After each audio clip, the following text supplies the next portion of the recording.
Science in pajamas. Choo choo choo. Alright, guys, welcome back. Today we are going to be talking about significant figures. I'm sorry about the glare from the lights. I'm still kind of working out where is the best location to do all these videos. But that's what the top of the screen says, significant figures. Find a way to... Anyways, that's a engineering physics problem for me to figure out later, how to best do this. Anyways, so significant figures. This is looking at which numbers in a measurement or a calculation are considered significant or accurate. Now, there are some rules for this. It's not like everything you write down is going to be significant. Only certain things are. And we're going to talk about the rules, and then we'll give you some examples. Now, for the rules, a good place to start would be all non-zero numbers are significant. So all non-zero numbers, so all non-zeros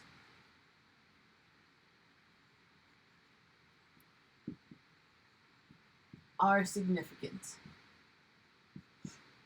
That's pretty much the easiest rule. The other ones that involve zeros, that's where it gets a little...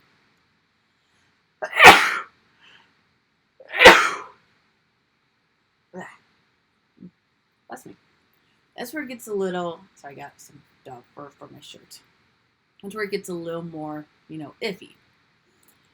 So if zeros fall between non-zeros, they are also significant. So zeros between non-zeros are significant.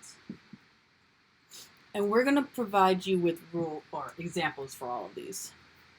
So zeros between non-zeros are significant. So for instance, in 101, in the number 101, that zero would be significant because it's between the two ones. All right.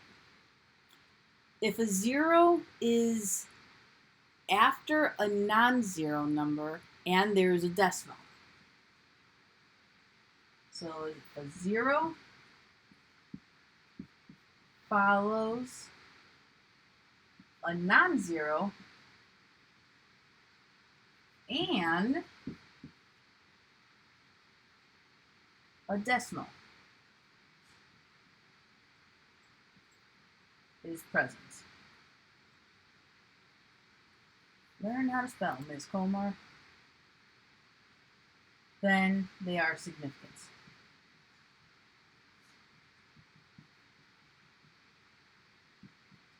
Alright, I'm going to provide you with some examples for all of these. We're going to count out the number of significant figures in each problem.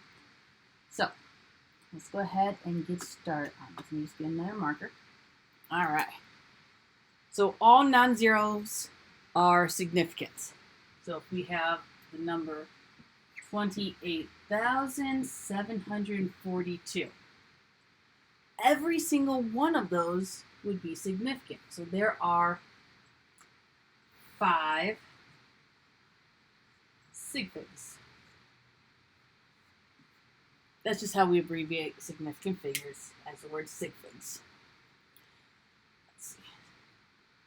3.75 would have, again, all non-zeros, 3 sig figs. So I think, like I said, that's pretty much the easiest rule. Now let's talk about zeros between non-zeros. We have 2,001. In this number, the two zeros are between the numbers 1 and 2. So therefore, they are significant. So therefore, there are 4 sig figs. 1.08. Even though there's a decimal and it's in front of the 8, that's fine because it's still between a 1 and an 8. So in this case, 1, 2, 3, there are 3 sig figs. All right. Now, it's this last one that oftentimes gets to be the most confusing.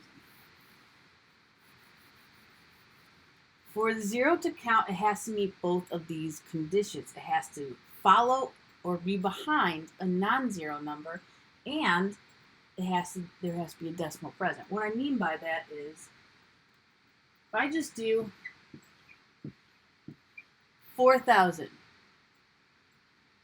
I completely agree that those zeros follow the 4. However, there is not a decimal point. So in this case, there is only one sig fig. The zeros are not considered significant in that problem. If I have 0.003, there's a decimal present, but the zeros do not follow behind a non-zero. So once again, there's only one sig fig. In a problem like, actually, let's go back to 3. If I add another 0 behind it, in this case, now we have two significant figures. The 3 is significant because it is a non-zero number, and this 0 is significant because it is following a non-zero number, it's behind the 3, and there's a decimal present. So that makes it significant. Even if we go back to 4,000, 5.0,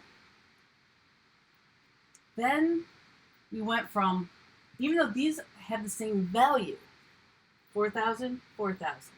Even though they have the same value, they have different number of sig figs. This one has 5 sig figs. The zeros are now considered significant because of that decimal. They follow a non-zero number, and there's a decimal in the problem. All right. Now, we're going to take this and kind of switch gears a little bit. We're going to be looking at addition, subtraction, multiplication, and division problems.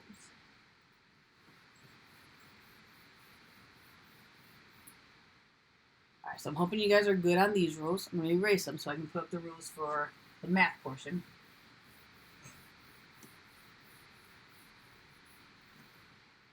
All right.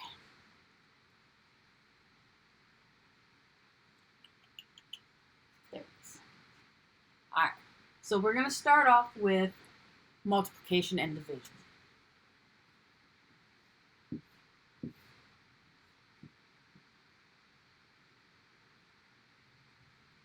So whenever you are multiplying and dividing numbers, there are very, very specific rules for how many significant figures, or sig figs, should the answer contain. Now in this case, the answer should have same number of sig figs as least accurate measurement. Now remember, we said that significant figures are considered numbers that are accurate. So they're significant because of their accuracy. The more significant figures you have, the more accurate that measurement was. And the least amount, or the least estimation, goes into it. So when we're talking about a least accurate measurement, we're talking about the one with the least number of significant figures. So for instance, let's say we have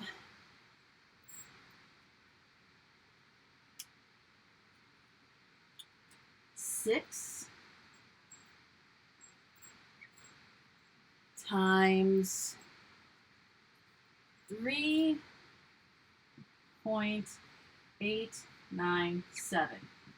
Now if we go through and we multiply those, we get 23.382. Now, this is a point where we have to look at the significant figures. So this value only has one significant figure, the 6. This value has 4 significant figures. So this has 4, that has 1. This measurement, which only has one significant figure, is the least accurate. We know it's the least accurate because it has the least amount of sig figs. So that means our number can only, or our answer can only have Ripley, it's okay. Hey, can only have one sig fig as well.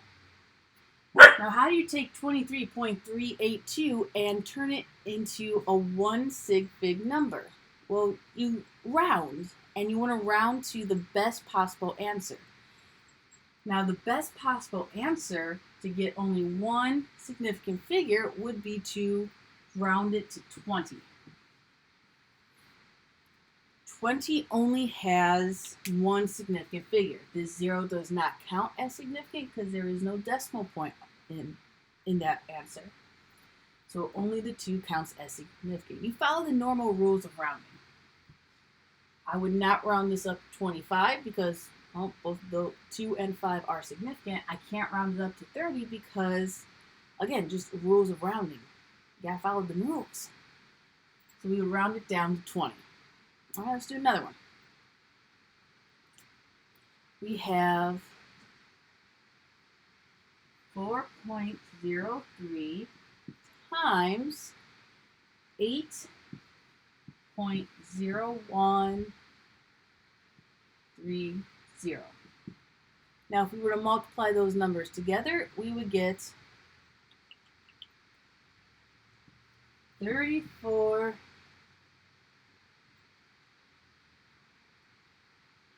Sure we got. Oh, yeah, there. 34.4559. Now, yes, I've done these calculations already, so I don't need to sit here doing the amount of calculating. All right, so let's take a look. How many sig figs should our answer have? Well, we have 1, 2, 3, 4, 5 sig figs in that number, and 1, 2, 3 sig figs in that number. So which one is the least accurate? The one with the least amount of sig figs, which would be the 4.03, which means we got to take this number and round it so that there's only 3 significant figures. Now, 34.4559, if I look at this, because of the 5 next to it, that means I'm going to round that 4 up. And it is going to be 34.5. We now have 3 significant figures. All right, let's change this up then, shall we? Oh, there it is. Now we're going to talk about addition and subtraction.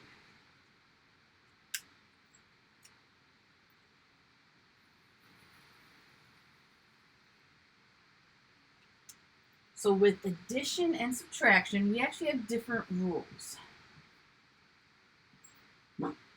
They are not the same rules as it is in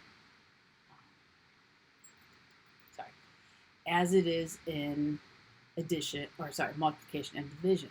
In this case, the answer should have the same number of decimal places as the value with the least amount of decimal places. So answer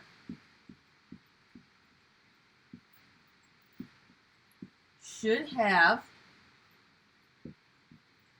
same number of decimal places as the measurement with least amount of decimal places. So in multiplication and division, we were looking at how it should have the same number of sig figs as the least accurate measurement. In this case, we're looking at the number of decimal places as the amount with the least amount. As the same number of decimal places as the measurement with the least amount of decimal places. So again, we have some questions that we can kind of go over, some examples. All right, we have, first one is 36.01 minus 2.7, and that would give us 33.31. Now, if we look at this problem, this value has 2 decimal places. This value has 1. Which one is least? This one has the least number of decimal places because it only has 1. So therefore, our value can only have 1 decimal place. We would round it to 33.3. All right, let's do one more. We have 13.2789 plus 3. That would give us 16.2789. Now, by looking at the decimal points, we have 1, 2, 3, 4 decimal places there. And with this value, we have no decimal places. Well, I think none is definitely less than 4 decimal places. So that means we got to round this number so it has no decimal places. We're going to round it to 16. All right. I hope that helps you guys out. I hope it helps to understand what is going on with significant figures. If you have further questions, you can catch me in our Google Classroom, through email, or in class itself. But in the meantime, I just hope this helps you guys. All right, so in the meantime, stay awesome, stay amazing, stay safe, stay healthy, and I'll speak to you guys next time. All right, take care of yourselves. Bye-bye.